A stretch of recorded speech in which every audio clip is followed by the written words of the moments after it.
The respondents also criticized the method deployed in the sharing of the palliatives brought by the government and also called for the review of the stay at home directive. Since we person come up for shit, now the pass machine, or if you look time, I could be after 1 or 2. I never see even one now.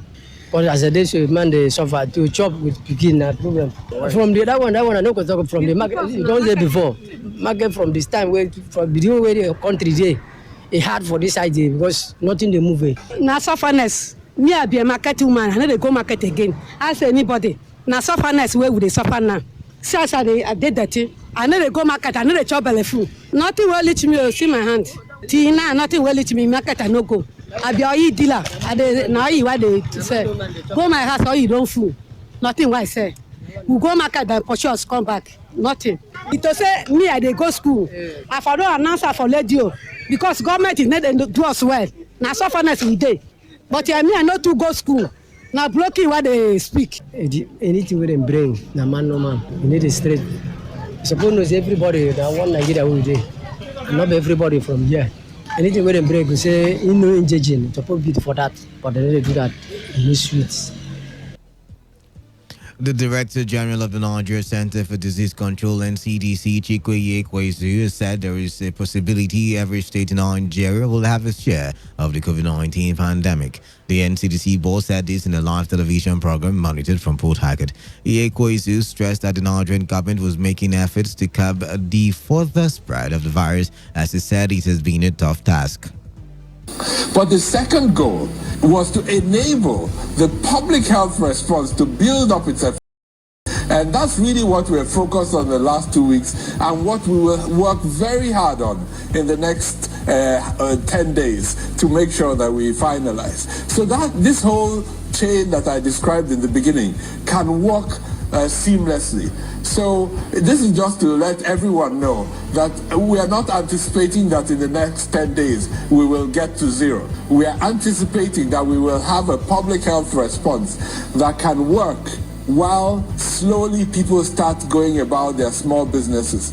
I don't anticipate a situation where everything will be open and, schools will open, markets will open, airports will reopen on the same day. No, I think there will be a gradual increase, a very carefully calibrated reopening of the economy. On the foreign scene, the Islamic Court of the Al-Shabaab militant group in Juba region has killed 6 men who were accused of being government spy agents. The 6 were accused of spying for both the federal government and regional states. A large number of Jamame district residents gathered in the town square to witness the killing of the 6 men. The judge detailed the work of the slain men, saying their verdict was in regard to apostasy, which is the renouncing of one's religion. And that was the news update on Today 95.1 FM. Do not forget, take responsibility. Wash your hands frequently with soap on the running water. Always have with you at all times alcohol-based and sanitizers. Observe social distancing. If you can, please do stay at home. Also, avoid touching your face and eye contact surfaces to prevent the spread of coronavirus. Good afternoon. I am Kala Dakaribatibor. Stay tuned. Today's Hustle is up next.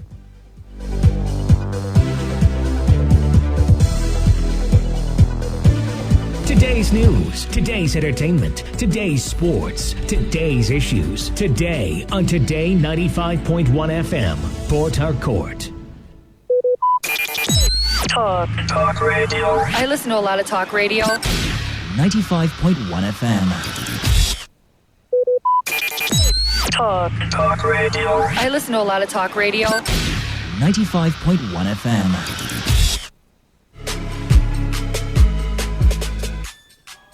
Every day on Today 95.1 FM, there's always an opportunity to comment and air your views on our various programs. It's not just about us, it's about you, your opinion, and your voice. President, don't you think that it's time to step down, sir? Be part of the story, the gist, reactions, intrigues, and the news. President Neil Patrick Harris has called for greater regulation. Give us a feedback or join the conversation on Twitter at TodayFM951, our Facebook Facebook address is Today95.1 FM or join us on the number 0701 933 9962. That's our WhatsApp application. Be informed, be educated, and have fun. We are Today 95.1 FM, voice of the people. Information is key, but analytical information, now that's the real deal. Have you ever imagined all the in-house presenters of Today 95.1 FM on one show? Ta-da! Your dreams are about to come true. Get an avalanche of views, all that your mind can access when it comes to information on The Lens. Listen to all the presenters thrill you. Catch us every last Saturday of the month between 11 a.m. and 12 p.m. as we examine topical issues on The Lens. One table, one platform, one mic, different views, different personalities. The Lens, a mirror of your mind. This is today's hustle. One show that embodies objectivity. We raise the bar in examining the good, the bad, the sordid, everything that has to do with society. In America, you buy a big house and you pay gradually for 30 years of your life. That is politics. In Nigeria, you carry all your salary and go and rent one bad politics. Everything that has to do with you society. must negotiate. If we don't negotiate, when a man is pushed to the wall, he bounces back with double levels. We have been pushed to the wall. The Hustle. Every weekday from 1 p.m. to 3 p.m. on Today 95.1 FM. This is today's hustle. One show that embodies objectivity. We raise the bar in examining the good, the bad, the sordid, everything that has to do with society. In America, you buy a big house and you pay gradually for 30 years of your life. That is politics. In Nigeria, you carry all your salary and go and rent one bad politics. Everything that has to do with you society. must negotiate. If we don't negotiate, when a man is pushed to the wall, he bounces back with double levels. We have been pushed to the wall. The Hustle. Every weekday from 1 p.m. to 3 p.m. on Today 95.1 FM.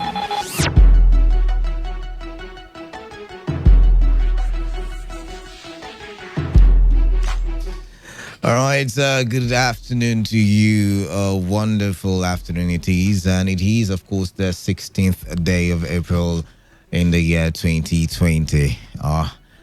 It is 8 minutes gone past the hour of 1 p.m. And it is time for us to start conversations here on Today 95.1 FM, your premium talk radio station. Of course, you know we bring you the best of talk.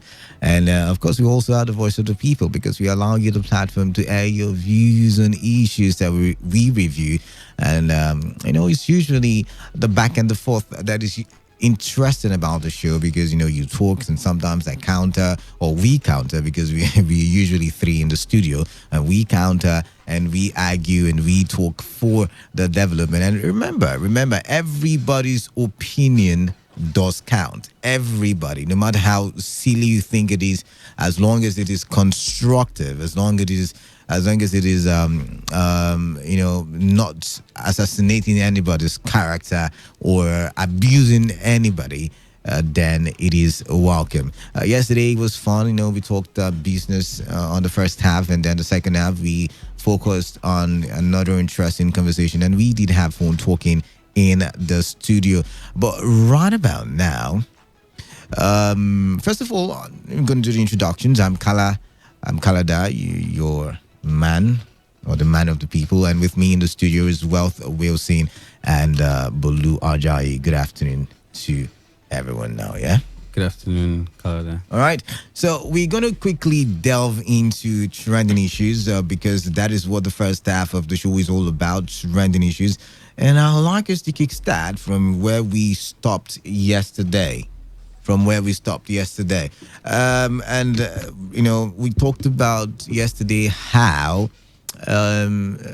brutality of security agencies have killed more people than COVID-19.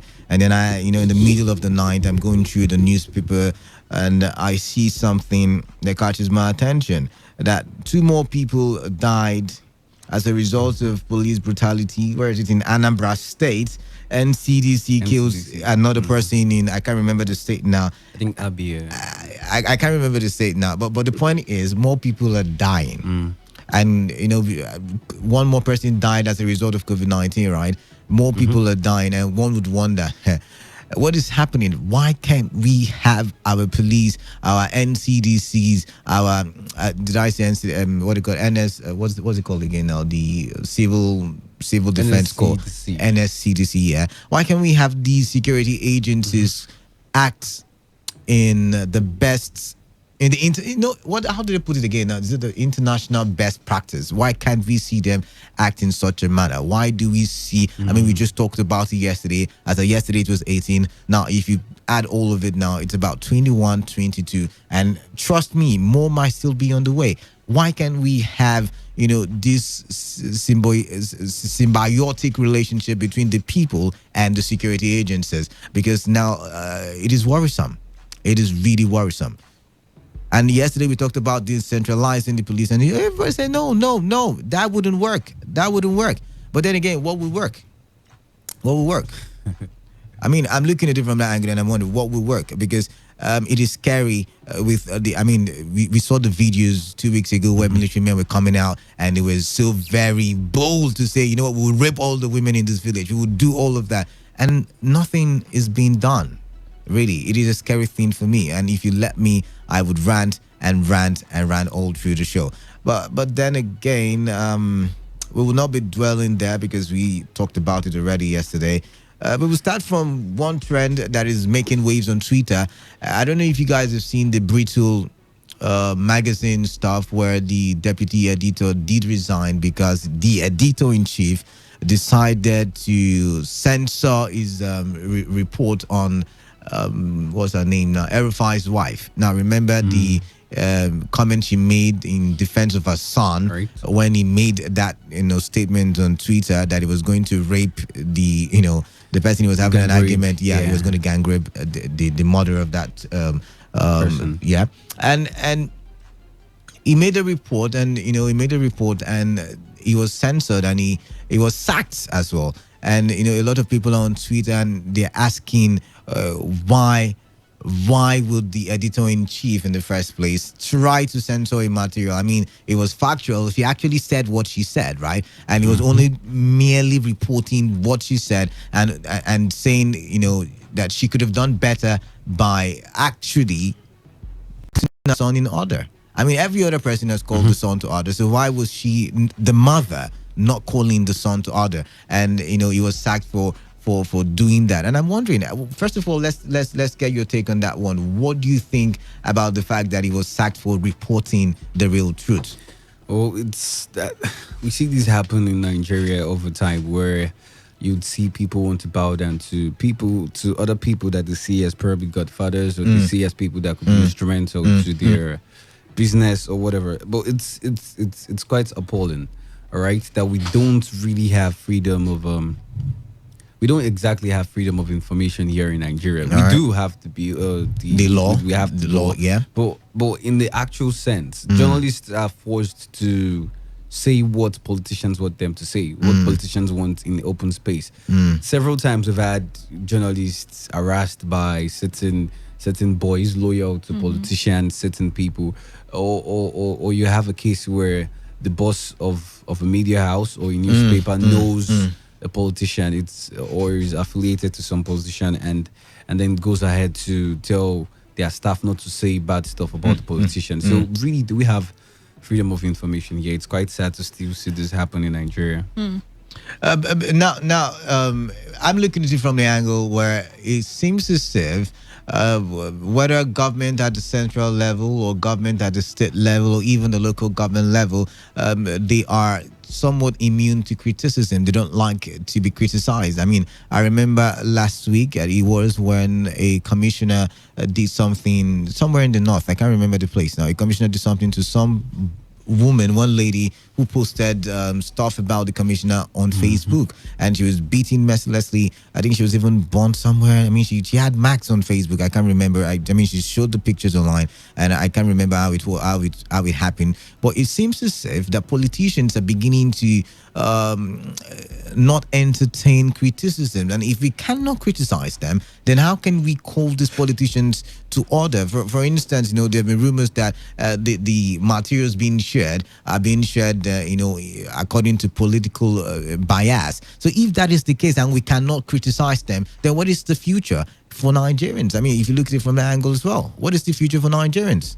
Well, this is not the first time that we have issues with our politicians not entertaining other people's ideas and other people's, perspective to what have happened or what they have done and all of that. If you remember one time, I think it was last year, when a university student had criticized one of the proposed works to build and, develop an airport in the state. And then the owners of the school in which he was student in yes, because of that particular message he had sent to the government. And then when we went through it, it wasn't like he was being insultive or agitative. He simply just laid down factual reasons why he feels that this shouldn't be top of the priority of the government of the day. Well. Very respectful. And then we see that even the school in which he was student in had to rusticate him.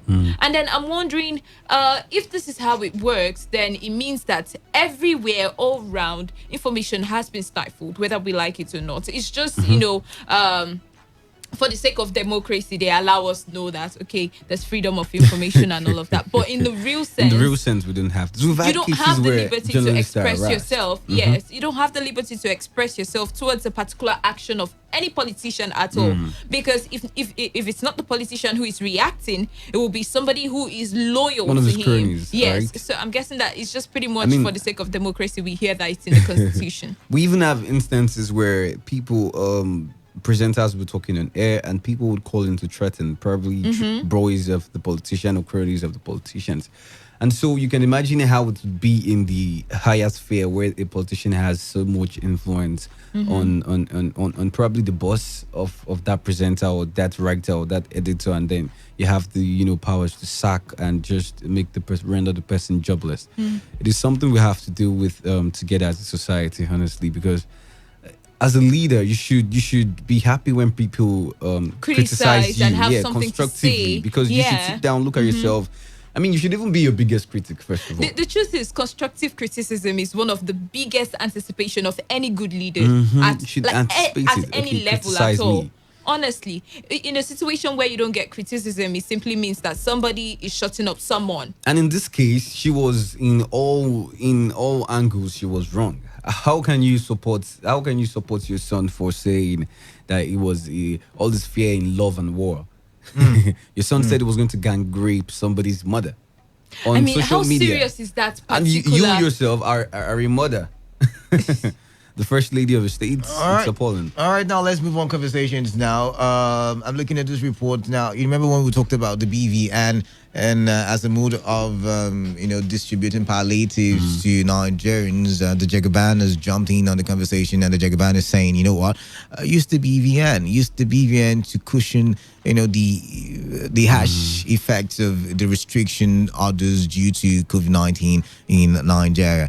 Yet again, I want to bring this to the fore. How feasible is this? And I mean, don't you think, instead of, yesterday we saw the report that, the federal government was beginning to liaise with the state governors to distribute these materials to the states.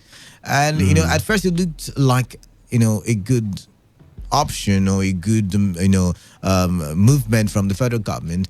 But then when you look at it, there have been complaints that the distribution in Rivers State, for example, has been politicized, and it's only people who are loyal to maybe like APC people who get palliatives from APC stakeholders, and people who are, I don't know if you get where I'm coming from. So why don't we do it via the BVN, where, there is no politicizing the BVN. BVN is for you, just like social security numbers abroad. So why don't we use the BVN? Some people have argued, what about the mama in the village? That's where, like someone said the other day, the local government chairman come into play, or the traditional rulers, the materials can then be given to them to spread to their residents, in those communities or in those areas. But what do you think? Do you think Jagaban is making sense? First of all, it was really great to see Jagaban, Tinubu, Bola Ahmed Tinubu, really come out to appeal to the federal government.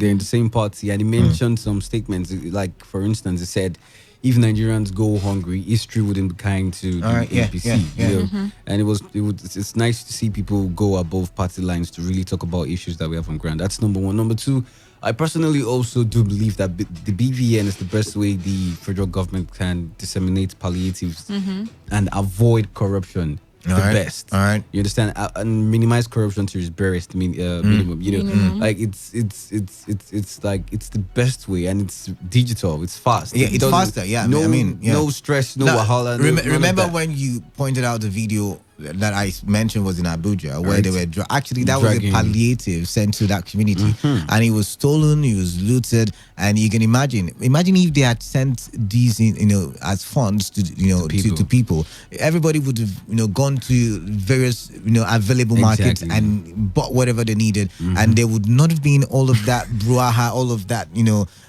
scuffle that we did see in that video.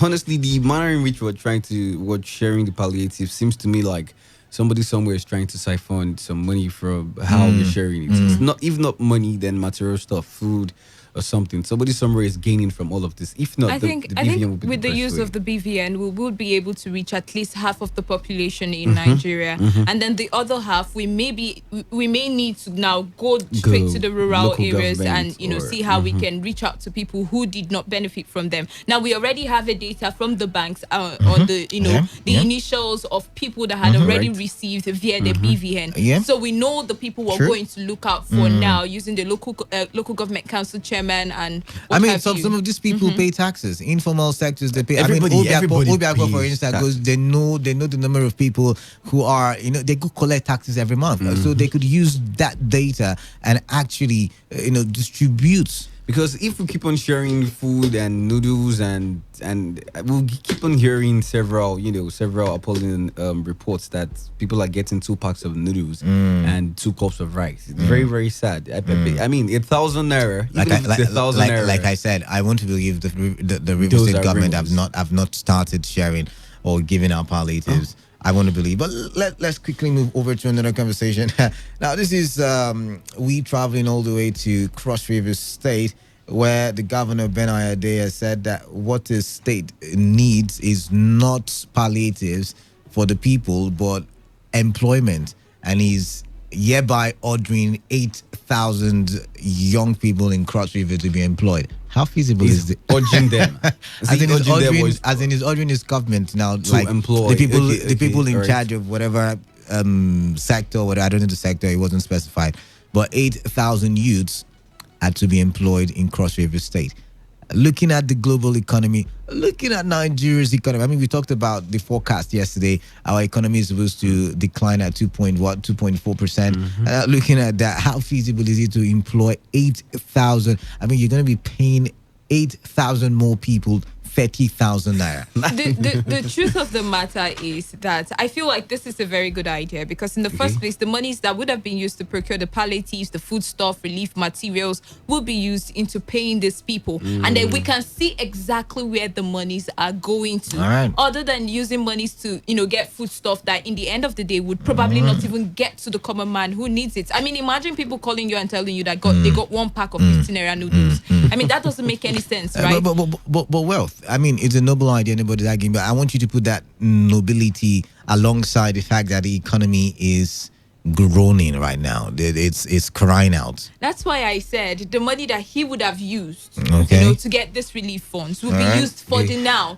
To pay these particular people. And I'm guessing that before he even came out to say that he wants to employ 8,000, right? 8,000 people. Yeah. I don't think that he would want to just employ them with word of mouth, right? He should have, laid down plans as to how to pay them maybe for the next 5 months or thereabouts. You don't agree? I really, not per se, it's a good idea, but why didn't he employ them before coronavirus? Yes, why that's is he a good employing question. them now? Is coronavirus but paying it's better for you late than never. employing? No, it's better late than never. But you can't just employ people on impulse like that based on coronavirus, and then later on you have problems paying them. I like the fact that you guys are saying it's a noble idea, but if you look at another caption on another newspaper, you would see where it says that Cross River doctors, we are just 33 in civil service, yet the least paid in Nigeria, still from Cross River State. I mean, you're going to employ 8,000 youths and pay them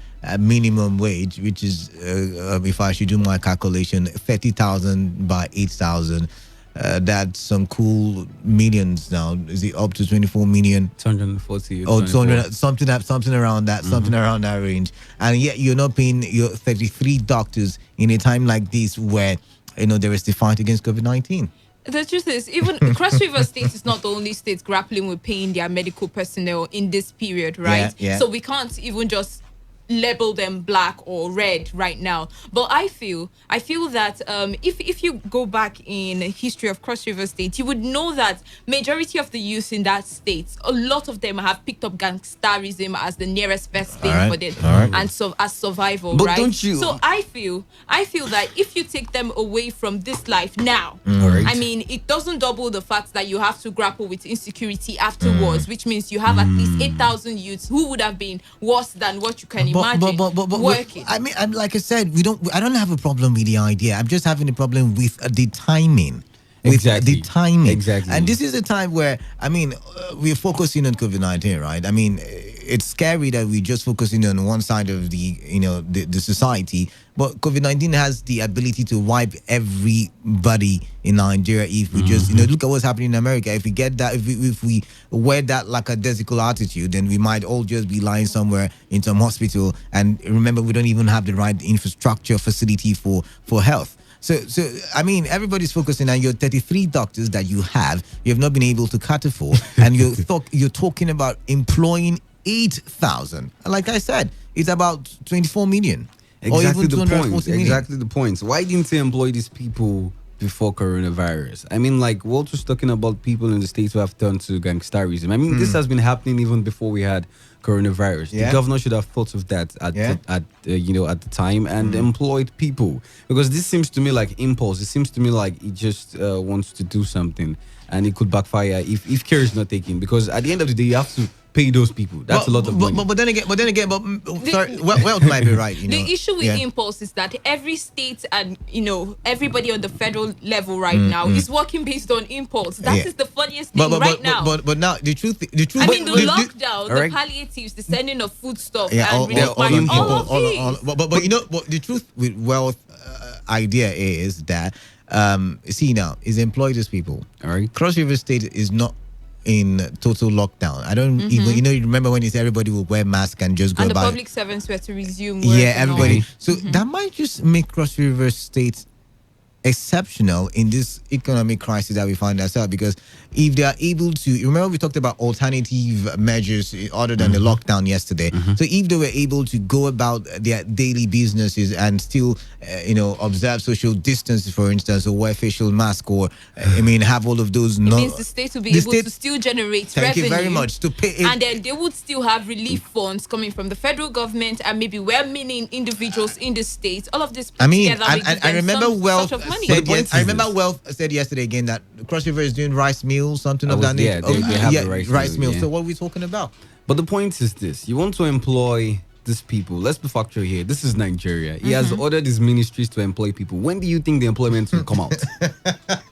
You think it will be like next week? No, or hold on. If he's opting that instead of sending palliatives, he wants to employ, it then means that the time frame in which the palliatives should have been, because you don't expect to leave the people empty and then you leave them empty still with the employment. That's what I'm trying to say. So the time he would have used if there is no lockdown, there is no palliatives. Let's look at it from that angle. Because there's no palliative. Partial lockdown, just like River State, right? I don't think there's a lockdown in Cross River. Workers are going just to work. Go with your masks. So we have no lockdown there. So they don't need palliatives. So I really don't see the job opportunities opening up very, very, very soon. I mean, I said he has ordered, right? Right. We talked about rice. We talked about rice mill, right? Yeah. So if there's a rice mill, people have to work in the rice mill. We talked about we already have people working in the rice mill. There's the textile. The one where they did that, they're very funny facial mask. I don't even know if you've seen it. Textile industry. There's the textile industry there. So people who have, because they need more, they might even making face masks for all of Nigeria. You never would know. I mean, think of it from that angle. So yeah. So they need 8,000 people. I mean, that's the reverse side of the argument. I mean, like, if there is a job and wait for the 8,000 people, then fine. Yeah, I think. But if you're saying you're just ordering your ministries or your, I don't know, to find the jobs for the 8,000 people, then it would seem to me that would take some time. Yeah. Do you understand? And so maybe in like the next month or so, before we start to see the employment, and we might be out of, hopefully, we might be out of coronavirus and the economy might be booming at the time. But it's still a good idea. Employment is employment. All right, let's move. Let's just stay in the Niger Delta. There is this report where I'm seeing on the Premium Times that Nigerian military destroys illegal refineries in the region. And it says that about 24 ovens were deactivated, 35 receivers were also deactivated, and 25 surface metal storage tanks were covered. Now, my point is, or why I want to talk about this is, oil is at its lowest in the international market, right? Right. Refineries are not working. Okay. Right. We are trying our best to stay afloat. I mean, recently we talked about modular refineries as a way to boost economy, right? Modular refineries are similar to fire. Thank you very much.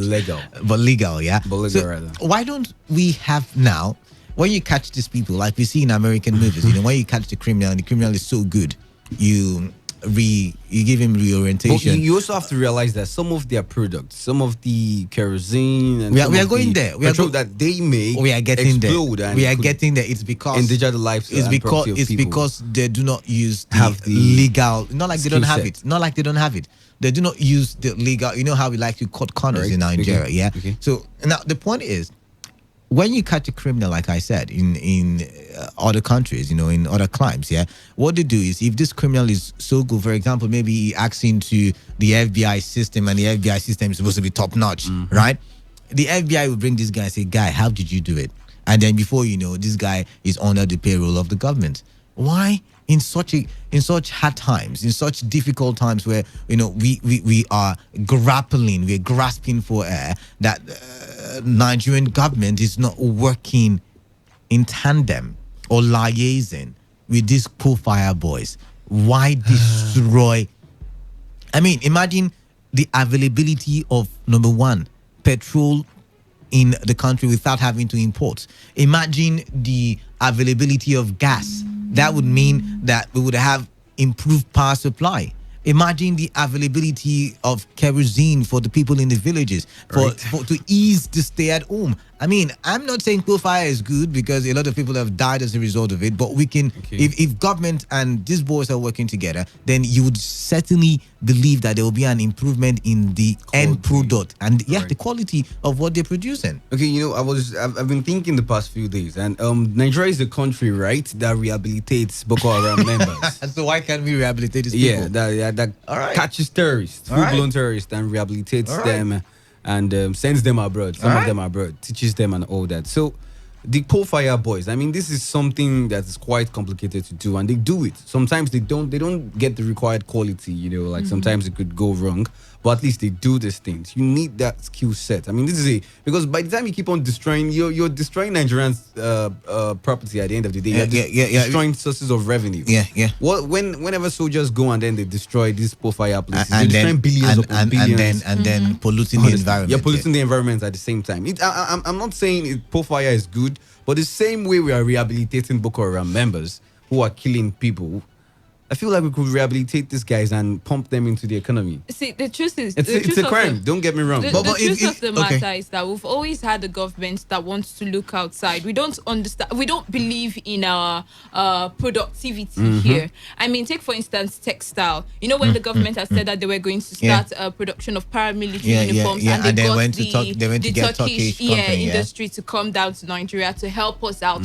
at first and all of that. I feel like if the government understood the need to grow its own human resources, right, manpower and all of that, you would already start working with these people so that they can gain the experience that you're going outside to look for. I mean, if you're able to teach them how to use technology to enhance their skill set, especially the fire boys, then before you know it, we would be able to produce refine most of these things here in the country with our own know-how. But he said something that when we're talking about the Cross River State governor, he said impulse, and everybody's working on impulse. Don't you think this should be one of the impulses that we should? I mean, whether we're legalizing it or not, I mean, this is the time where we need all hands on deck. Remember that word has been used several times.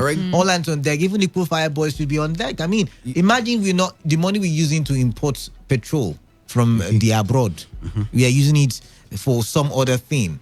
We're using it for maybe health, or we're using it for palliatives. You use it to make better refineries and employ these boys to teach them how to mix technology with what you already from know. the angle as well. And before you know it, we're good. Seems like a good idea, but first of all, you have to realize that as at now, it is illegal. Why are you scared Number of one, illegality? No, Are you using fire kerosene?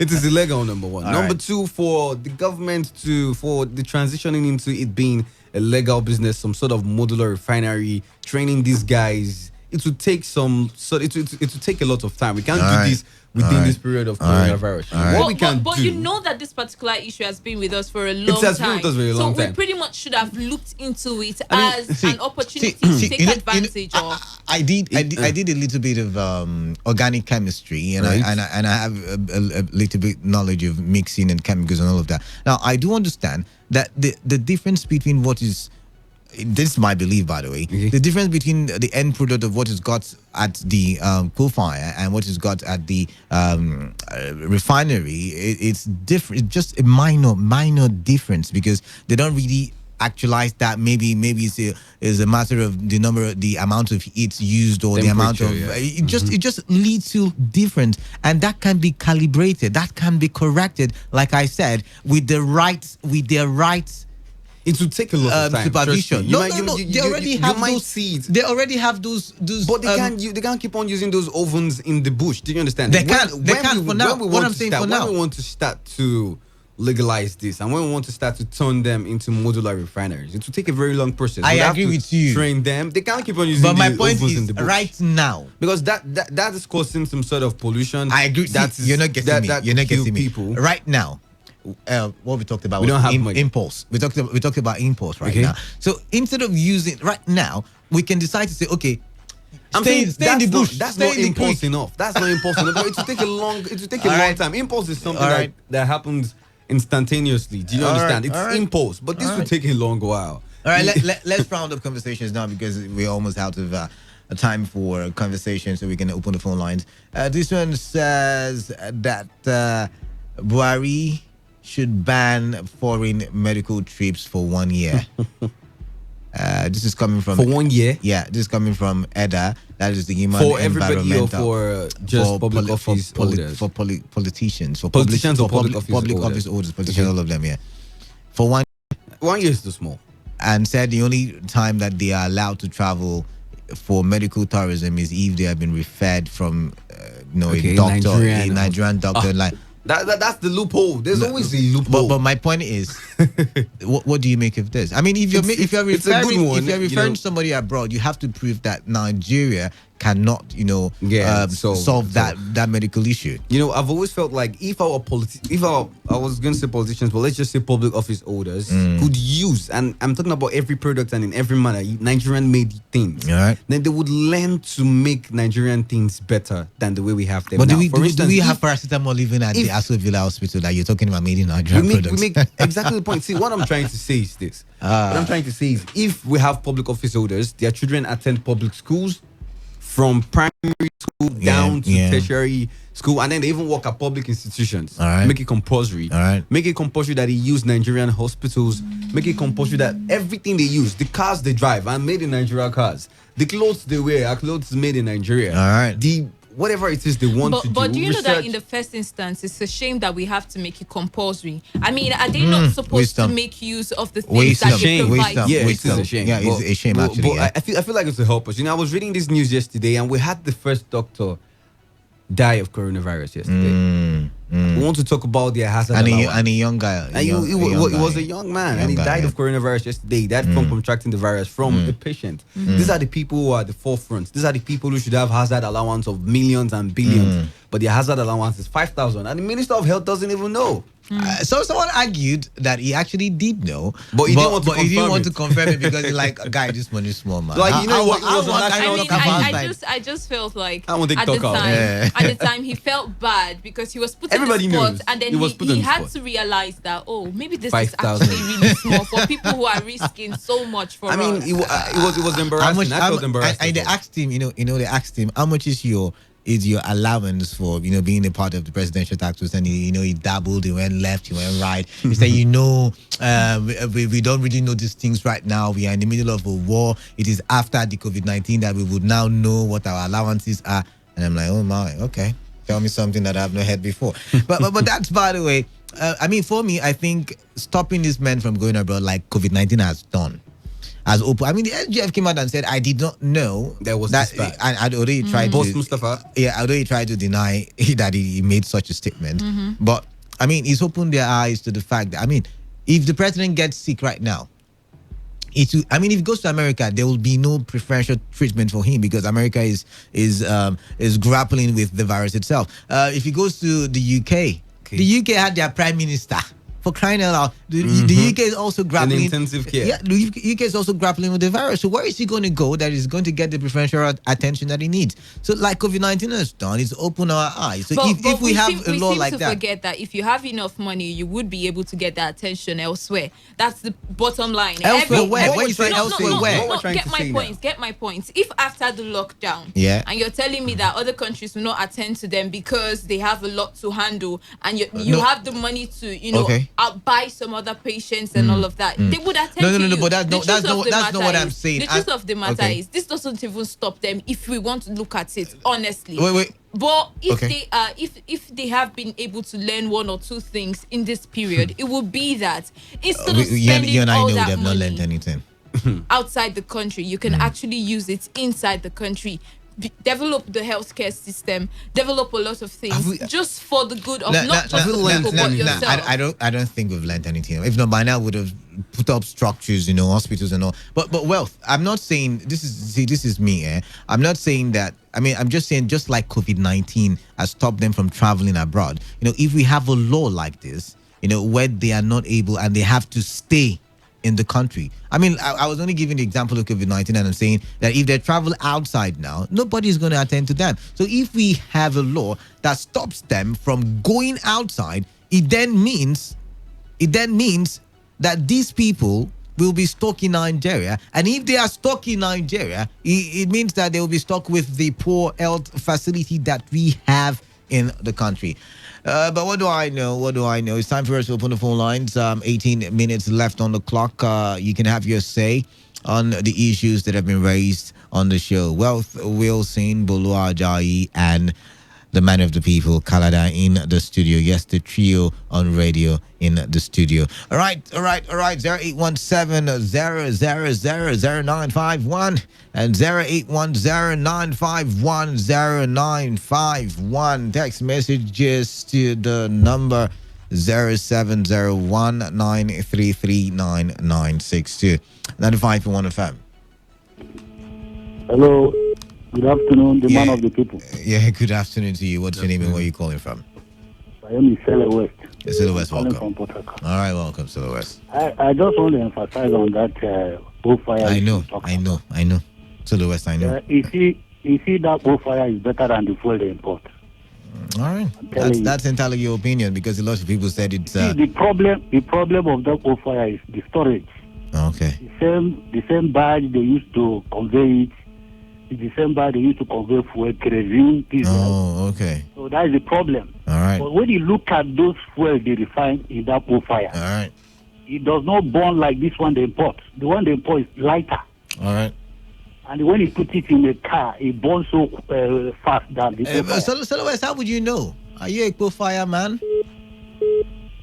I'm a reverse man, so don't ask me. I'm also a reverse man, but I don't know this thing that you know. You don't want to know now. When they are sending Boko Haram abroad for more training, my God. They refine fuel in their father's land. All right. Bombing them. All right. So you see, the problem is that they can, in that diesel, there are a lot of the stuff is there. There you get fertilizer, there you get gas. You get. But when they get the fuel, get the diesel and kerosene, they just pour the remaining remnants. So they don't go further to still, try to get gas or fertilizer and other oil, engine oil, all those ones. All right. So they just get the ones they want. So I guess that's where government comes into the mix now. So the government is supposed to come in, Bodla refinery. It's just the same thing with Bofire. All right. Thank you very much, Sulu West. Give the boys the license. Thank you very much, Sulu West. We got to move on. We got to move on now. Thank you very much. Keep your calls coming in, and Sulu West just made me laugh real hard. But what's your take on the issues that we've raised? 95.1 FM. Yes, Kalada. Rick Malanto, yeah? Rick Malanto on the line. Welcome then. Yeah. When it comes to the issue of fire, I want to ask you in River State, even most other states, you know that 80% of households is fire closing the use. I wouldn't know. I mean, I've not done that research. So I can't say. I am telling you, I have done it. All right. I have checked. All right. If you go to the most ministry, you will see closing. So if you begin to ban, see, I'm not saying that fire is 100% good. But that's why the government should now, moderate. All right. You get my point. These boys, get them together. Because look, they are really helping the population. I won't lie to you. All right. Because police stations, majority of police stations don't have kerosene. And majority of the household, it is the kerosene they use. All right. And this fire is helping to ameliorate the hardship imposed by the lack of kerosene in the police station. So the government will be doing us a very good service. All right. If they bring these boys and instead of jailing them, instead of prosecuting them. So instead of burning up those ovens and exactly. You bring them in, you get my point. You bring them and use their expertise. And you come and then when you do that, if you want to introduce some professionalism in it, you do that. And use this voice, and you see that these things will become even cheaper. All right. You get my point. And you will help the society by doing this. All right, Rick Malanto, thank you very much. We got to move on now. Thank you very much for that conversation. 95.1 FM, what's your name? Where are you calling in from? Canada, good afternoon. Kwando Obina, welcome. Yes, good afternoon to your colleagues, yeah? Good afternoon to you, Obina. Yes, I want to say that the bushfire issue, today we are suffering from black soot here in River State and so many other environmental challenges. So I don't see any reason why in this planet Earth somebody, a proponent of bushfire, very, very illegal. There is no law that supports bushfire. So for those people to get gotten arrested, I think it's a welcome development. All right. They shouldn't only arrest them, they should prosecute them. They have done atrocity against the economy of this country. All right. They should go to jail for it.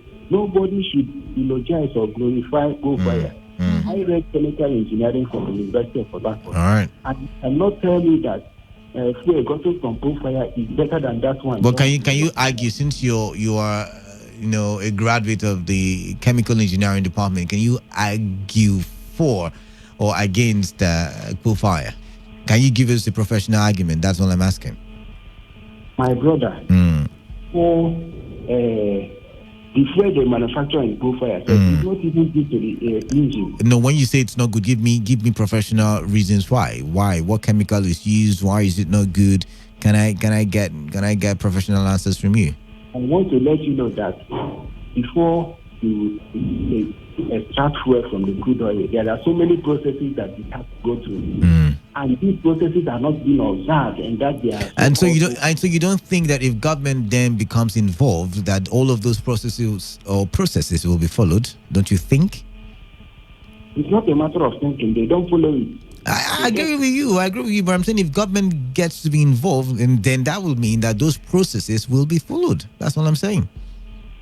Well, government will have to decide whether they will follow or not. They don't have to force government to follow them. That's wrong thing. And as a matter of fact, before you engage in refining, there are environmental issues that you have to put into place. And people don't do it. That is why they are killing us with plastic. All right. Some people are supporting them. All right. Thank you very much, Okwando. Thank you very much. Now let's do the text messages now. All right, this one says, good afternoon, guys. The federal government, just like the state government, is teasing people with their so-called palliative. I agree we don't have a comprehensive data as to capture everyone, but we could work with what we have, like the PVN, NIMC, and the telecommunication networks to reach as many people as possible. There is no intention whatsoever from the authorities to ease the suffering of the people. Umem Thomas from Port Harcourt. This one says, hello guys, the federal government thinks destroying pole fire is the best, but they are very wrong because even the NNPC pole fire, even the NNPC is pole fire. That's why you see that very burning fire up in the air at NNPC premises. With Shell supplying them crude oil. I am Belema from Okrika. Is he talking about the gas flaring? Gas flaring, yes. Okay. This one says, good day all in the studio. My name is Gift Anyamu from HA. Please, what is the health status of the chief of staff to the I was president? going to ask that. Where is Kiari? Gift, I have no idea. Journalist in the studio. Where's Chinese Kiari? doctors are in town, so apparently they will take care of him now. Do you think we know that's That's your my- conspiracy that's theory? what I feel. I feel they're here You feel like because, they brought him for- there's Abakari. Hey, relax. Chinese doctors in Singapore too, as at today's news. But really, where is he? No. Where is he? I mean, yes, we know that the Chinese doctor is he? Okay. I'm confused as well. Like we haven't heard anything from him. 2 weeks now, yeah. Modern. Because last I heard he was being moved to Lagos. Lagos. After that. Are you sure he's still in the country? Conspiracy theories. All right, back to the text message portal, please. Now, yeah. This one says, point of correction, Kala, that guy's name is not Solo West, but Sele. We know it's Sele West. Well, thank you. What did he say? No what? Said the guy's name is not Solo West, but Sele West, and we know it's Sele West, right? Yeah, I don't know. I'm confused now. This one says, I want to commend some governors that are carrying out massive employments in their various states. What happened to Rivers State? For over 5 years now, no employment in Rivers State. Moses from Omago. I think this is something we really should talk about here in Rivers State. We haven't had massive, really, really massive employment in a while. I can't even speak right now, but go ahead. Okay, this one says, from the Golden Boy, I strongly support Jagaban's idea. BVN is the best way if they truly want to reach the majority of the population. Talking about those that have no accounts, the FG should use polling unit system in which we use in election, ordering the banks to be at all polling units within the interval of 2 weeks. We have voters cards, right? But just Mama get voters card. I swear. You say I swear. Mama get voters card. I know, right? I mean, everybody in the village, because if she doesn't have voters card, how does she go with her walking stick to the polling unit? Go vote. Yeah. So if Mama had voters card, use voters card. Mama probably went to vote because of the 5,000 that they promised Mama. Exactly my point. So if Mama hears that they are giving palliative, for 10,000, Mama would go out. But let's do the phone lines now. Let's do the phone lines. Oh, we lost that one. The call is back. Lost that one as well. 0817-000-0951 and 0810-951-0951. I can hear the thunder blaring out there. Is it raining? Is it raining? Ready. 95.1 FM. Hello, Kalada. Hello, sir. Are you trying to compare this fire team to modular refinery? No, I'm not. I'm only saying, if we have government, playing Big Brother on the fire boys, maybe we'll get something out of it. That's all I'm saying. I'm not comparing. I can out their eye. Because I honestly thought you were comparing them because they are not the same thing. This fire team, there are standard refining processes that they are not going to. And I agree with you. But then again, if government comes into the mix, then that would mean that there will be standard. They don't have any. Those people don't have it. They just have. And that's why you train. That's where government comes in. That's where government comes into play to give them every order. The government themselves. Do you know that a modular refinery, the lease is over $100 million. Instead of destroying, my point is is something government is something. The one that they are building in Bayelsa, see how long they are taking. You understand? Yes, it has not. That is a refinery. That is a standard refinery. We're talking about modular. And moreover, wait. There is a modular refinery being built in Bayelsa. Lossin. It's what I'm telling you. Lossin, no. Not refinery or modular refinery being built in that's Bayelsa. not the information I got. But let's even agree on that one. These boys already have the cooking utensils, right? So why not just add the other things that would make it proper? And that's you it's cannot simple. add any other thing. They don't have any knowledge. We have. That is where government comes into play. You don't even. Boko Haram people that they are rehabilitating. Is it not knowledge that they're impacting on those people? Canada, for you to be involved in refining, you have to go to the university and be trained. That's a lie. You understand? That's a lie. And again, that's a lie. Cross River State, don't be surprised that Cross River wants to employ. Cross River, they have a lot of farms. They are into a lot of things. All right. You understand? They are into a lot of things. That's what is lacking, especially in Rivers and Bayelsa. You understand? So they can employ. All right. You understand? They can employ. That is what every Lawson. governor should do. All right, rather than depending and waiting on allocation. Thank you, Lawson. Yeah, thank you, Lawson. Now, some text messages and WhatsApp messages as well, so we can, accommodate everybody. Okay, this one says, "Good afternoon, the presenters. Evangelist Oyedikachi Yamadi from Ozuzu Eche. I employ the security agencies to be lenient with Nigerians despite the gross offenses and misconduct on the rules of COVID-19, because it would be totally obnoxious and egregious as a reason of as a reason of enforcing law as single life is lost. Talk more as so of enforcing law as a single life is lost. Talk more of. I think he's talking about the first one that from continuation from yesterday. Nigeria, as acclaimed as the giant of Africa, should act giantly in all ramifications. I pray that God will help the world to come out of this deadly dilemma of coronavirus in Jesus' name. Amen. All right, service is over. Let's move on to the next one. Matthew has come back to say it's because Canada keeps calling him Solo West. He has. Okay, Sell it West. Now, can we go now? All right, this one says, "Good day, Today FM." Okay, good day to you. Please, okay. Says we should open the phone lines early. Bad habit, right? This one says, "Good day. My name is Prince Emmanuel from Eche. Please, can the federal government send the money to the account if I have no BVN? Why don't you have? They'll send it to your account. Go and do your BVN. But you have to do your BVN though." Comrade Unwogu Justice from Eche. Hi guys, the artisanal refining of black gold would improve if the government is involved. All right. For the share of the palliative, the use of polling unit and BVN would be the best. All right, let's do what. Do we have WhatsApp there? Okay, let's do WhatsApp so everybody gets to be accommodated. Yeah, so nobody feels disenfranchised. Yeah. Why are you smiling? All right then. All right, this one says, "So can we really stay in the employment?" Says the employment process and working conditions of the Nigerian. I don't get this message, but you're saying, so can we can really stay in Nigeria for weeks without traveling? I think he was talking that the medical tourism. Yeah. This one says, "Good day to all in the studio. My submission is that the federal government, both at state and federal level, should allow people to go about their duties.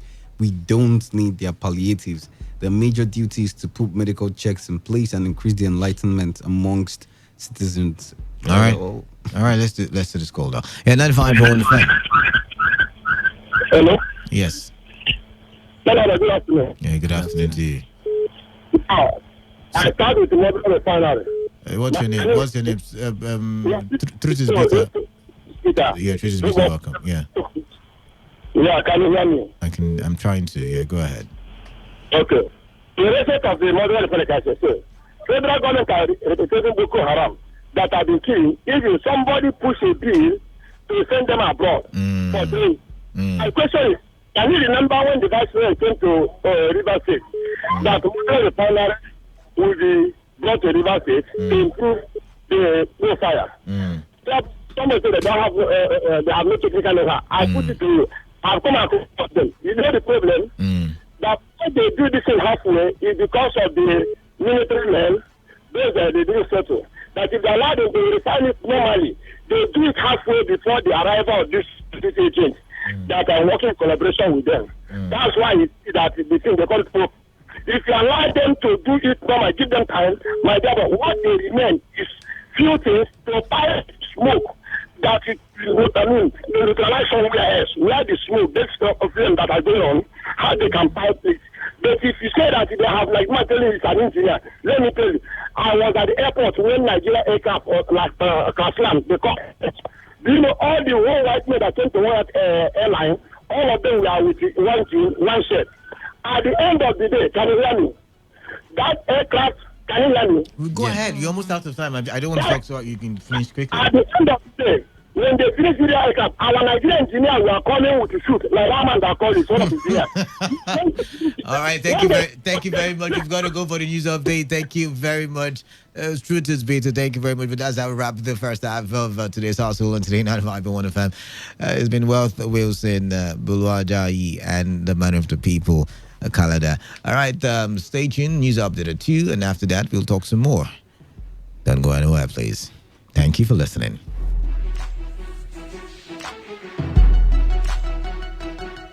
Every day, every hour, when the big stories break, depend on our 24-hour news team to bring you the latest. Today, 95.1 FM. Today, 95.1 FM. Port Harcourt. News update.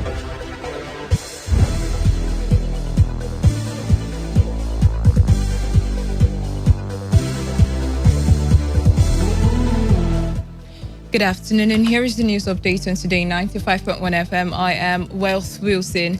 Kano State has recorded its first death from COVID-19 pandemic, with more cases recorded.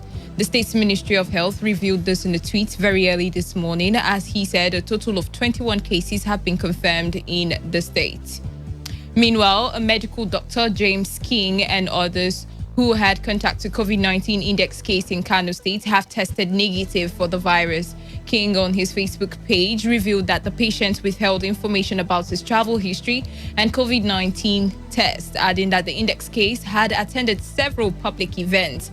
According to the doctor, the index case visited the hospital on April 10 with complaints of fever and general body weakness, mouth dryness, and loss of appetite. King added that the patient claimed to have felt ill for a few days and denied symptoms of cough, breathlessness, and palpitations. 2 index cases of COVID-19 in Kwara State have been discharged after testing negative twice. The State Commissioner for Health, Dr. Raji Abdurazak, revealed this via his Twitter page. The directive by the Rivers State government on the closure of beer parlors and other relaxation centers in the state appears not to be effective in the rural communities. This was the observation of our correspondent who monitored the compliance level in Ogba, Egbema, Ndoni, Ahoda East and West, as well as Abao, the local government areas of the state. Our correspondent observed that some relaxation centers were open for business in the communities. Some inhabitants of the communities who spoke to our correspondent, however, expressed concern over the hardship caused by the government's directive. The respondents also criticized the method deployed in the sharing of the palliatives brought by the government, and also called for the review of the stay-at-home directive. Since we person come up for shit, now the pass machine, or if you look time, I could be after 1 or 2. I never see even one now.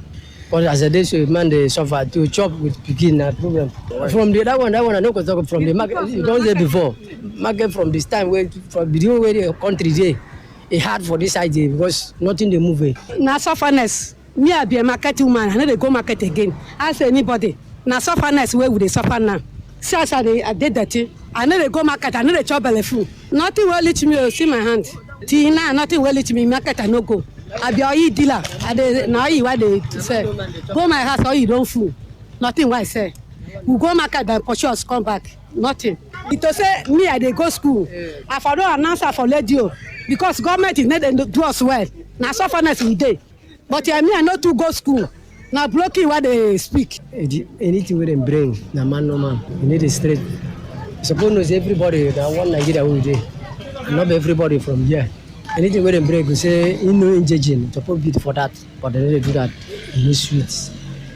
On the foreign scene, United States President Donald Trump says the U.S. has passed the peak of new COVID-19 cases and predicted some states would reopen this month. At the daily White House briefing, Trump said new reopening guidelines will be announced today after he speaks to governors. The U.S. has nearly 640,000 confirmed COVID-19 cases and over 30,000 deaths. And that is the wrap of the news update at 2. Do not forget to take responsibility. Wash your hands frequently with soap under running water. Avoid touching your face and high contact surfaces to prevent coronavirus.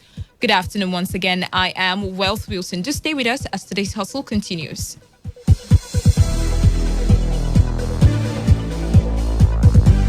Today's news, today's entertainment, today's sports, today's issues. Today on Today 95.1 FM, Port Harcourt.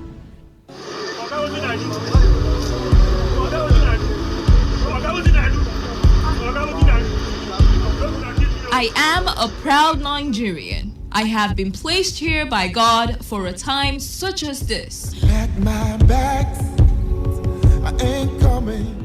The degradation, challenges, and problems faced by Nigeria are the perfect backdrop for me to develop and utilize my God-given potential.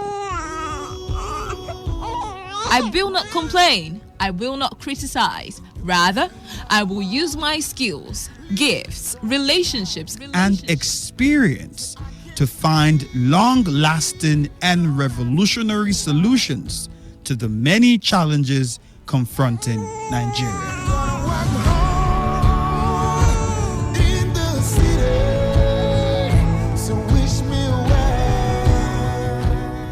Nigeria will rise again. Because I am here, I will leave this nation a better place than I met it. I will work to make Nigeria a praise on the earth.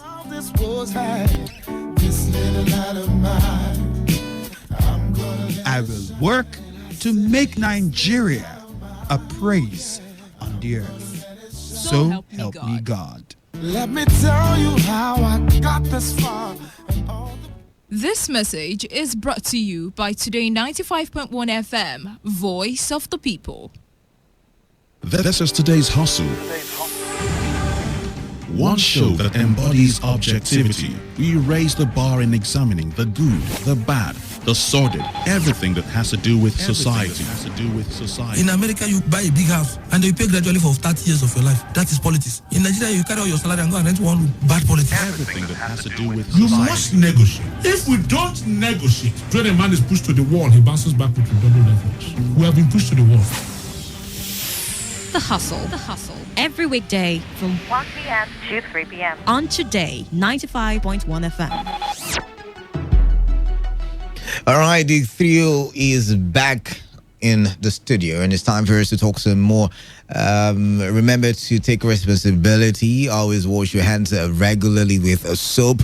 Use alcohol-based hand sanitizers, and if you can, please do stay at home, or better still, observe social distancing if you must go out. All right, welcome back. It is Wilson Bulu Ajayi and the man of the people, Kala Dakuru Basketball. And it's time for us to talk some more. And right about now, we will be looking at the report. I mean, we're going to be basing our conversations on palliatives. I mean, we've been talking about palliatives for a while now, and we've been focusing on the state and partially the local government areas. Now, we want to take it up the ladder right about now, and we want to look at it from the federal government angle. The federal government has been reeling out policies in terms of palliative, saying they will do this, they will do that, they will that, and that. But now at this point, we want to be looking at what they have already done. Now, I remember when the president made this speech some days ago, it said something about spending some millions of naira already on giving out palliatives. I cannot remember the figure. I cannot remember the figure right about now. And Nigerians shouted, "Ha! No!" So, Serap Edda came out and said, "Show us how you spent the money. Show us how you spend the money." Now, I'm learning that an investigation was done by the International Center for Investigative Reporting, and it revealed that there was not an even distribution of these palliatives, of these monies that were, said to be given to the vulnerable. Remember, we've had the argument before, who is the vulnerable? Now, in that argument, we said that the northern region was, the poverty capital in Nigeria, but then the palliatives was not because of the poor, like because people are poor. It was because people was locked down. Yes, were being affected by the restriction orders, of the fight against COVID-19, right? So when you're looking at it, Lagos State is the epicenter. Abuja is the second state with the most COVID-19 cases. And even looking at the news today, if you're listening to the 12 o'clock bulletin, you would have heard Chikwe Ekwezu, who is, of course, the Director General of the Nigeria Center for Disease Control, come out to say that there's a possibility that COVID-19 will be in every state of the Federation. So now, when you look at it, you would not be wanting to base the argument on the fact that the northern region is the poorest region in Nigeria. You would want to be basing your facts on who is most affected by COVID-19. Well, I'm looking at the statistics now. And I am seeing Castina State getting the largest. Where's the president from? I'm seeing Zamfara State getting the second largest. I'm seeing Jigawa. I'm seeing Kanu, and I'm seeing Plateau. And trust me, in all of these states, only Kanu seems to be really, really affected, because the news that Wealth just read says Kanu is like the fourth now? The fourth largest. Yeah. After Lagos, Ogun, Abuja, I think it's Kanu State, right? So if that be the case, what is happening? And by the way, Lagos did not get an allocation in that money that was spent. So what do you?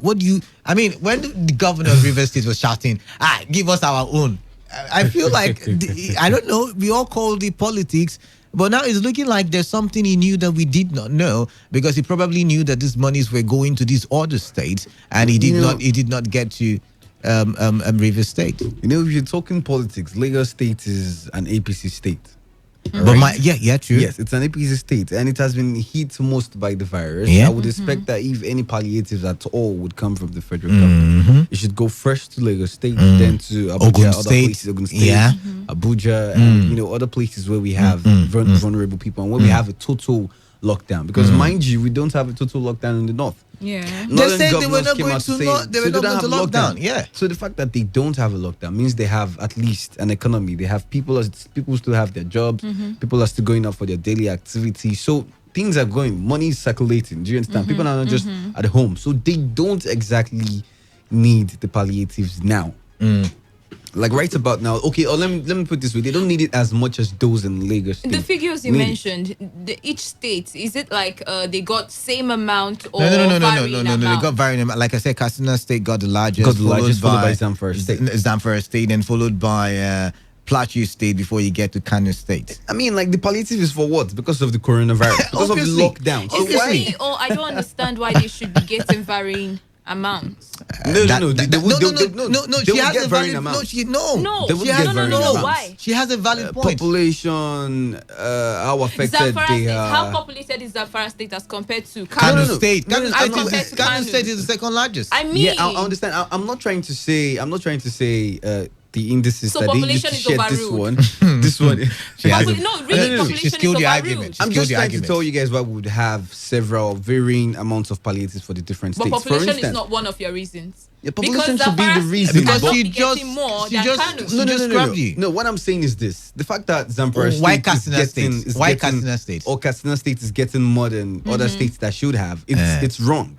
But normally, when we're sharing these palliatives, we can have it equal in all the states. That's just what I'm saying. Okay, you know what? For instance, now it should have been this way: Lagos State should have the most, and not Zamfara State. If you're even going to be looking at poverty, Borno State, Adamawa State, because we're not looking at poverty. Those people have been hit by Boko Haram. If you're going to look at we're not looking at Boko Haram now. The lockdown, the palliatives is for what? Then those states should not have gotten in the first place. Those states shouldn't have gotten in the first place. We're talking about Lagos State here. We're talking about even Port Harcourt has a case. Now I see why Heather earlier this week was hitting on the government to make us understand how this monies are distributed and where this monies are coming from. Because somehow I'm beginning to smell something fishy. Because I don't understand how you can overlook. Maybe because they've already given Lagos 2 billion. Are you hungry? I don't understand. You smelling something fishy. Is she hungry? No, because really, maybe the River State government knew what he was. No. There's one thing about Governor Wiki. He knows. Just every time he says something, just know that there's something behind. He's not just talking. For him to come out to cry, he probably must have heard maybe in the Nigerian Governors Forum. Katsina State Governor boasting. I've gotten my. I've gotten my. And we could be like, when is mine? When is mine coming? But the point is this. I'm confused. That's the point. I'm confused. I'm confused because fine, we're giving palliatives. Why are we giving the palliatives? Because there is a lockdown in some states. No, let me shock you now. Let me shock you guys now. The humanitarian minister came out and said yesterday evening that the palliatives that the government has to share will not get all of Nigerians, that it cannot give all of Nigerians money. It will get to 25%. But if we I'm going somewhere. You're already giving 10% already. Thank you very much. Thank you very much. If you're going 25%, and Lagos, remember, Lagos has a huge population. Yes. And it's more affected by the lockdown. You know when he said it will not get to all Nigerians, he did not say that at least all states would not get it. I mean, all states will get the palliatives, but not everybody in the state will probably get the money. I understand what he means, but I'm saying if you're giving 25% and you've given to people, and then you're already giving to people in the north that are not even affected by it. The truth is, maybe I'm as confused as Bolu is, because honestly, when I heard the figures, the varying figures, at first I was like, okay, no, there's something not right here. Mm-hmm. And then there's the issue of population. I'm like, no, Zamfara State shouldn't be getting more than Kanu State, yeah. And then top it all, Katsina is getting the most. I think Katsina has 2 or 3 thereabout cases of the virus. I'm not too sure. Yeah, but then there's Kanu that has more. Kanu has 21 now, I think. Like and that happened within there's 2 days. There's Akwa Ibom that had 5 in one time. There's Akwa Ibom that had 5 in one time. There's more recorded or something like that. Yeah, but they've had 6 people discharged. Okay. So I mean, I'm just saying that there are other states. It should be Lagos State that should be. It could be Ogun State. It could be. But let's move, Ogun State. Let's move from that one now.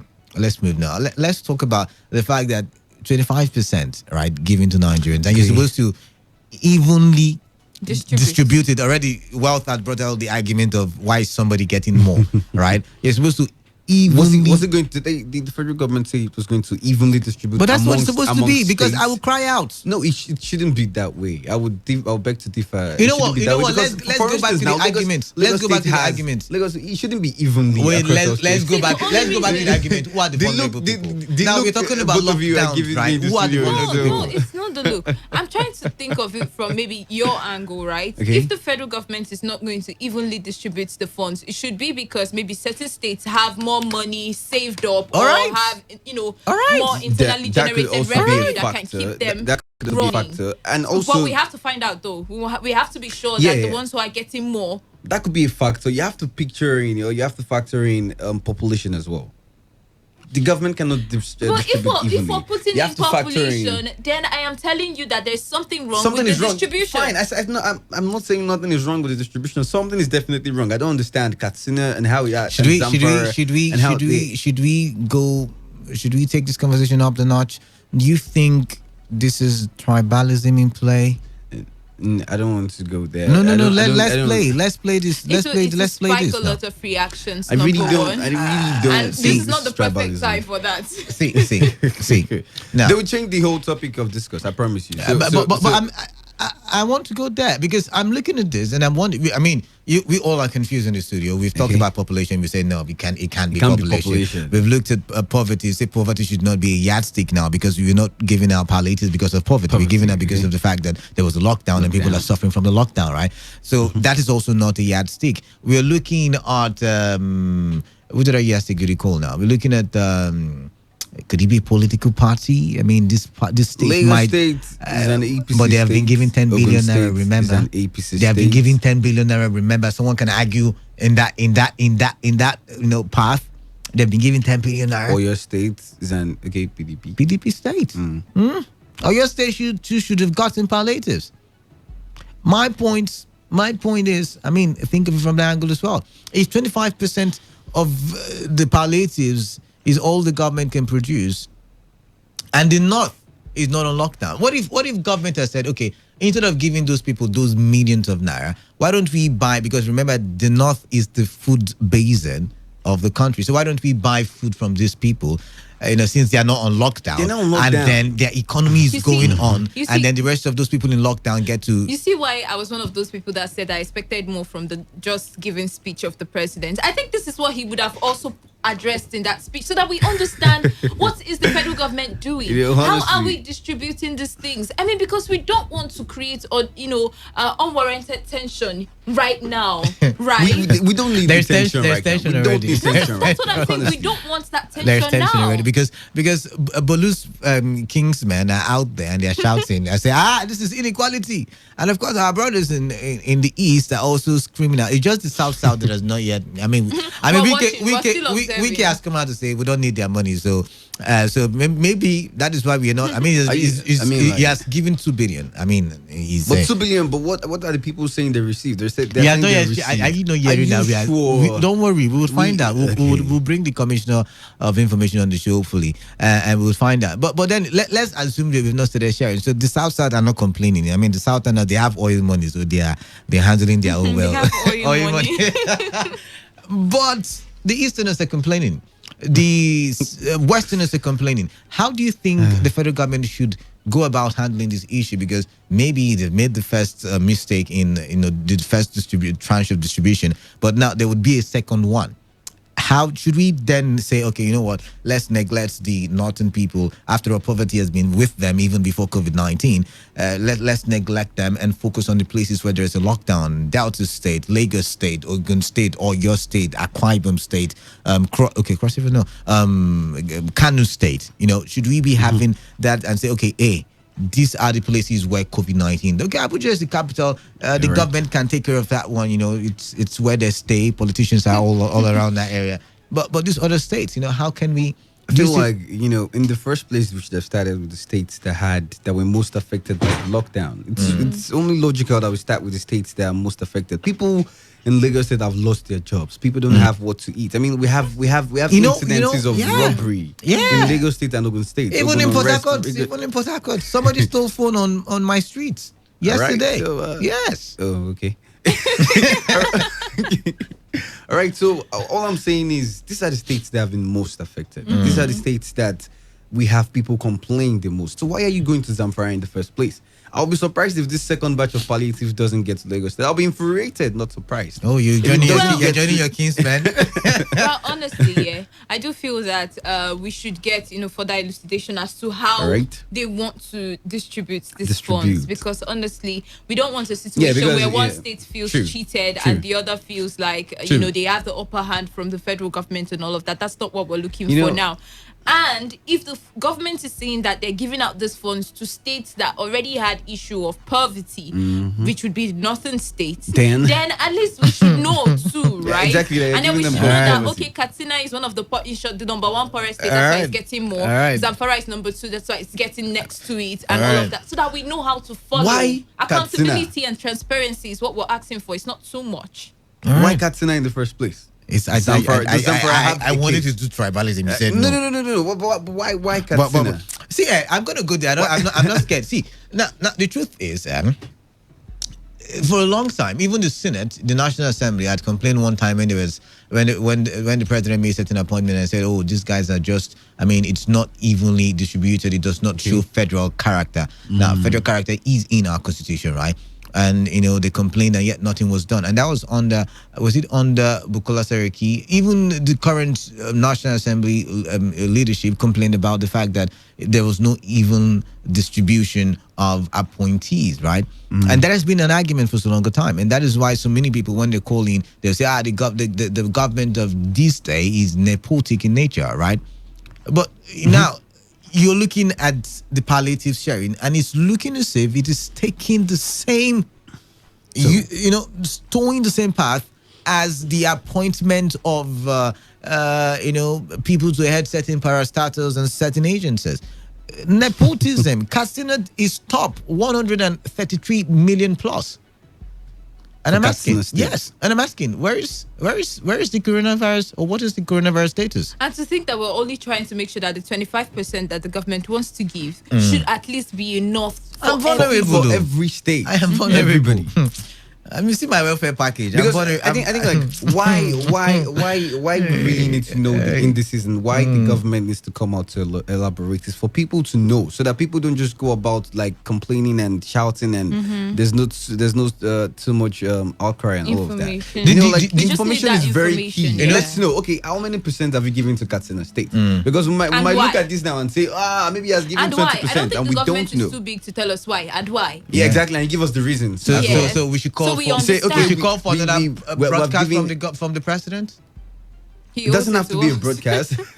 It doesn't have to be a broadcast, but we just need an explanation of some sort. You can tell us, okay, you've given 0.2% to Katsina State because they have just one case and they are not on lockdown. You give the reasons and you say, okay, they have poor people there. But mind Say, you, okay. mind you, this report was generated not from the government, but by an investigative agency, investigative journalists, a group that went ahead to do the investigation, and they were the ones who came up with this. So that would mean the government would not still have told Nigerians how.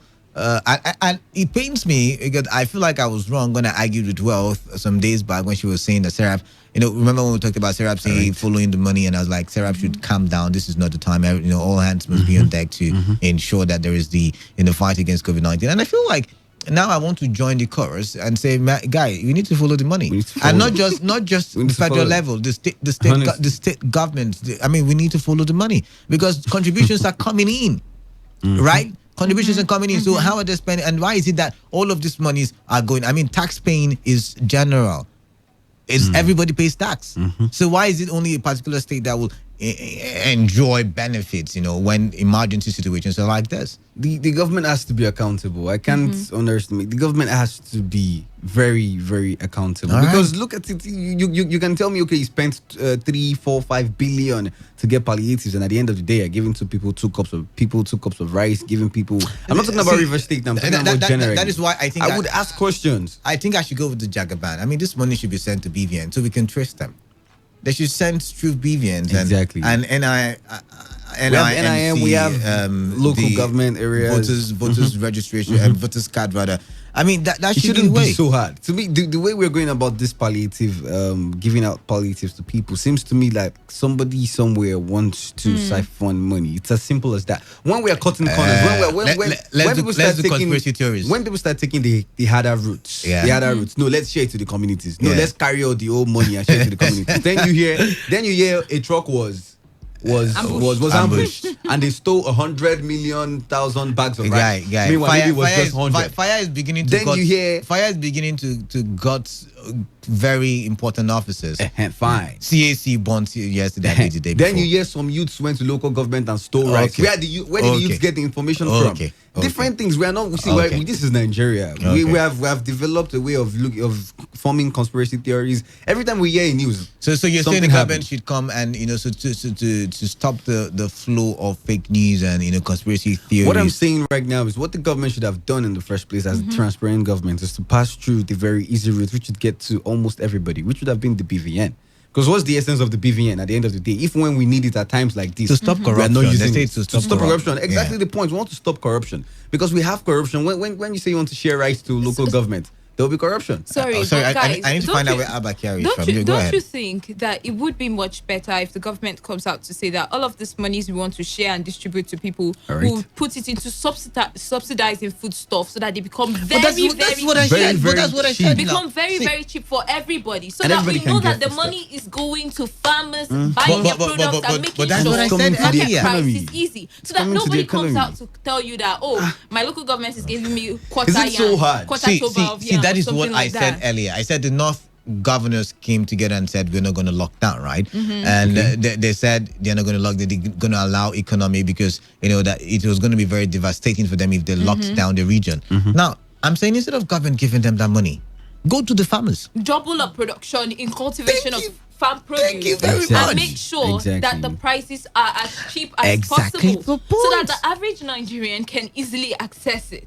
That would reach out to majority of the citizenry that what we're doing now, and it will see a lot of effectiveness. Truth be told, unlike what we see now, there's complaints here, there's complaint here. This state is not getting any palliative yet. We're not getting funds yet.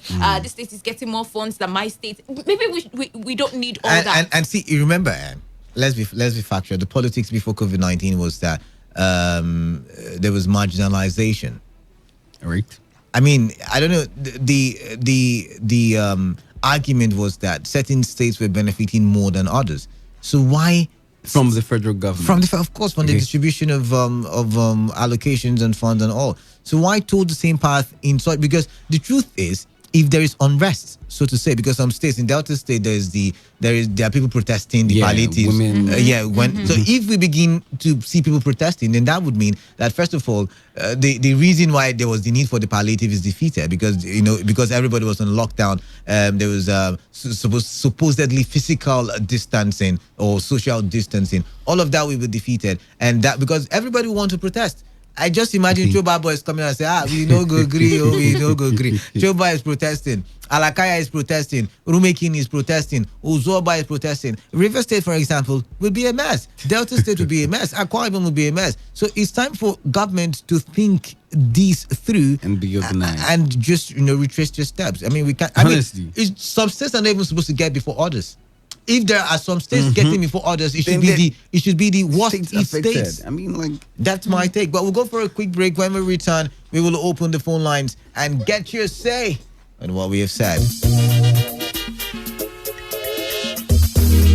Yanda gbanaton we dangenu akilozi poro dumelo ale dumpiane akura coronavirus ena adap siralo ale ayalo ena idado kumalo coronavirus dap ayiro tema kumalo piano odabaro dodo kasi bun bubi ale eregeno odabaro lo poro dumelo dap ayiro lo ale ne alelo da abaro su ababu da abaro den da abaro bion da abaro ega da abaro ton me si de otemaswa nason obonten onge kagarabe esiamia bulo a nason ao agalo ken eserepiobi darange ko piane ba ere lo dumelo dab lele melo ale oi lo anamane ale ne abe lebu dona dumelo bo paro coronavirus dab afe sunako coronavirus be pia onge be ne kpana be ogara zene dab tema lo poro dumelo melo bobo ne sunako coronavirus na ere boa nkono na so why there's a son coronavirus na ere boa piana uga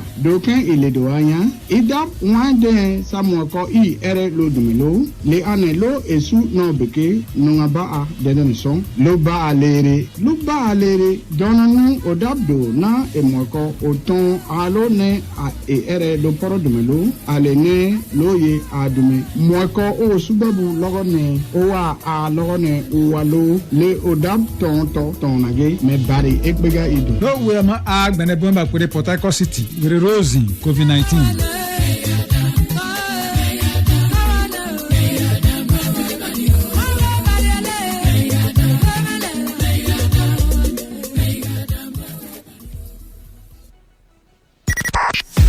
95.1 Voice of the People.